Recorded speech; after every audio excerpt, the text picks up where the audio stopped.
all information whatsoever can be translated into terms of yang and yin. Alan Watts. The concept of yin and yang lies at the basis of Taoist philosophy. It makes a lot of appearances in popular and consumer culture, representing things like balance and inner peace. But the profundity of yin and yang goes way beyond that.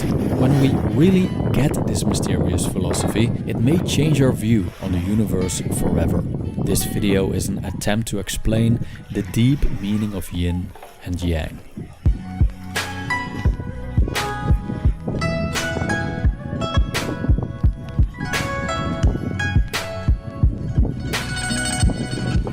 The idea behind yin and yang is kind of paradoxical. The black and white stand for two opposing forces that are also complementary. This constant mutual attraction and repulsion causes constant change that manifests in what we call the universe.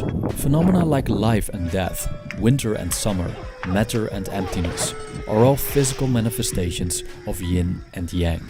Yin and yang can be translated as dark, light, or negative, positive, and is often referred to as masculine versus feminine, especially in the ancient masterpiece written by Lao Tzu called the Tao Te Ching. We can see that he talks about the feminine, or the Great Mother, being the mysterious, receptive, and passive force represented by the black part of the yin-yang symbol, and the masculine being the active force that is basically most visible and prominent, represented by the white part.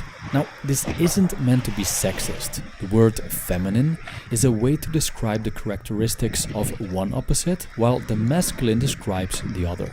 Men and women both possess yin and yang characteristics, which was also observed by Swiss psychologist Carl Jung, who spoke about the unconscious masculine side of the woman, the animus, and the unconscious feminine side of the man, the anima. Moreover, when we look at the yin and yang symbol, we see a black dot in the white area and a white dot in the black area, representing the idea that both feminine and masculine carry the seed of one another. So what are the differences between yin and yang? And what can be considered yin and what can be considered yang? Before I'm able to explain this, it's important to note that there are no absolutes. What's yin or yang really depends on the situation. Here's what Lao Tzu wrote in chapter 2 of the Tao Te Ching. Being and non-being produce each other. Difficult and easy complement each other. Long and short define each other. High and low oppose each other. Fore and aft follow each other. End quote. Each example given has a yin and yang element in it. Both yin and yang complement each other. Yin represents a series of characteristics that are generally passive, empty, low, cold, and dark in nature. Things like passivity and emptiness seem of little value, but they actually harbor an immense power, which I'll talk about in a minute. We can describe yang as the active and masculine element, that is, generally found in things like light, warmth, height, fullness, aggression, and speed. So if we look at the verses from the Tao Te Ching, we can say that long is considered yang, while short is considered yin. Being is considered yang, while non-being is considered yin. One cannot exist without the other, and whether one is yin or yang depends on the relationship between the two. Now, while the functionality of yang seems obvious, the value of yin is often overlooked, yet it contains great power. A good example to show this power is the functionality of a mug. The yang aspects of the mug are the material that it's made of, which is most likely hard and dry material. So what makes the mug really useful? The answer is, it's emptiness. Without emptiness, a mug can't hold any liquids.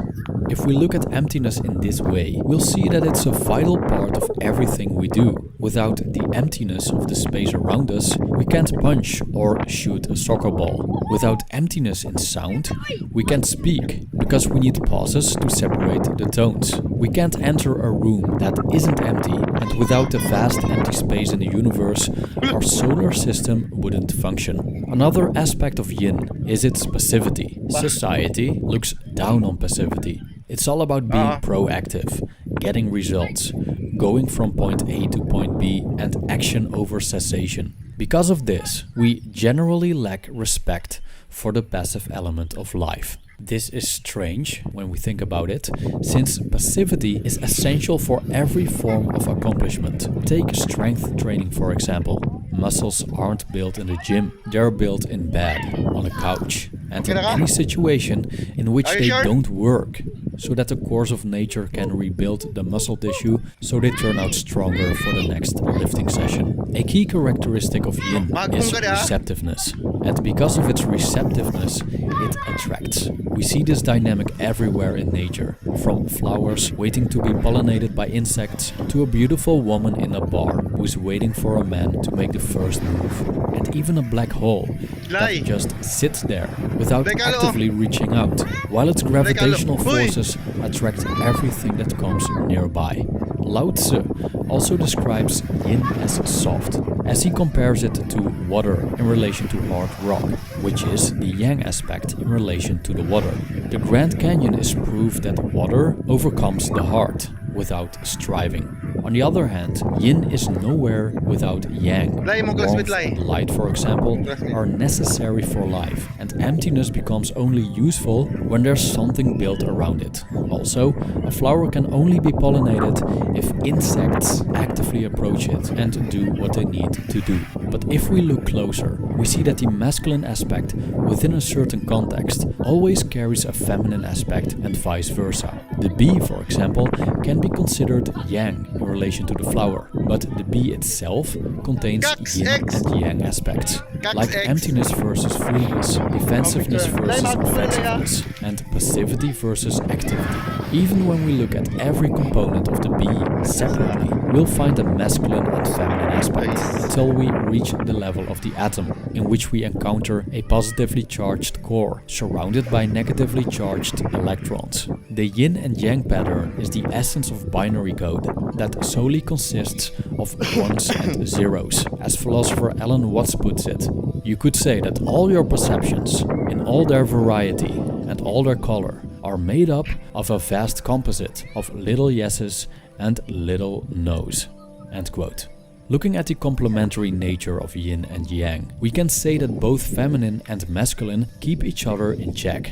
When one becomes too dominant, the other will grow until it becomes dominant, and then the other side will grow. One of the most clear examples is politics, which goes from left to right, from conservative to liberal, and so on. Lao Tzu wrote that no movement is possible if an opposite movement hasn't occurred before it.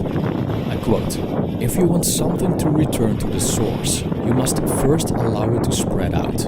If you want something to weaken, you must first allow it to become strong. If you want something to be removed, you must first allow it to flourish.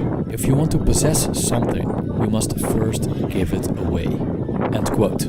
Thus, we could say that everything is a complementary manifestation, or perhaps a dance between the masculine and the feminine. Yin and yang complement each other, create each other, support each other, regulate each other, and transform each other. The latter we see when a male and female reproduce, and by merging the feminine and masculine, a child is created that, again, consists of innumerable yins and yangs.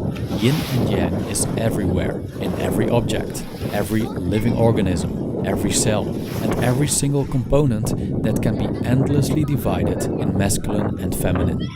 Non-doing, or effortless action, also called Wu Wei by the Taoists, is a practice that actually harvests the power of both yin and yang. The trick is knowing when to act and when not to, so our actions won't be strenuous, but more in a flow state. Thus, by embracing yin, we become more receptive for the natural course of the universe. In many cases, there's no need to act. An over-enthusiastic salesman scares away potential clients, and an overly clingy girlfriend scares away the man she is in a relationship with. Many problems solve themselves. Furthermore, acting oftentimes only worsens the situation. By backing off, we enter a yin state. The key is knowing when to back off and when not to. Too much passivity can be as bad as too little. No matter what you do, there will always be a dark and light side to everything. Your food Go, only yo, go! tastes Go, yo, delicious go! because you've tried something disgusting in the past. You're only pretty because someone else is ugly. You're only rich because other people are poor. Therefore, you need the disgusting food to enjoy the good food. You need ugly people in order to be pretty. And you need the poor to be rich. Because without the opposites, there's nothing to support your position in the hierarchy. With the invaluable knowledge that there can be one without the other, we might want to be more thankful to that nasty coworker, that guy who cuts us off in traffic, those barbaric people in other countries with different cultures and beliefs, and that drug dealer at the corner of the street. Because thanks to them, we can look in the mirror and say, I'm such a good person. Thank you for watching.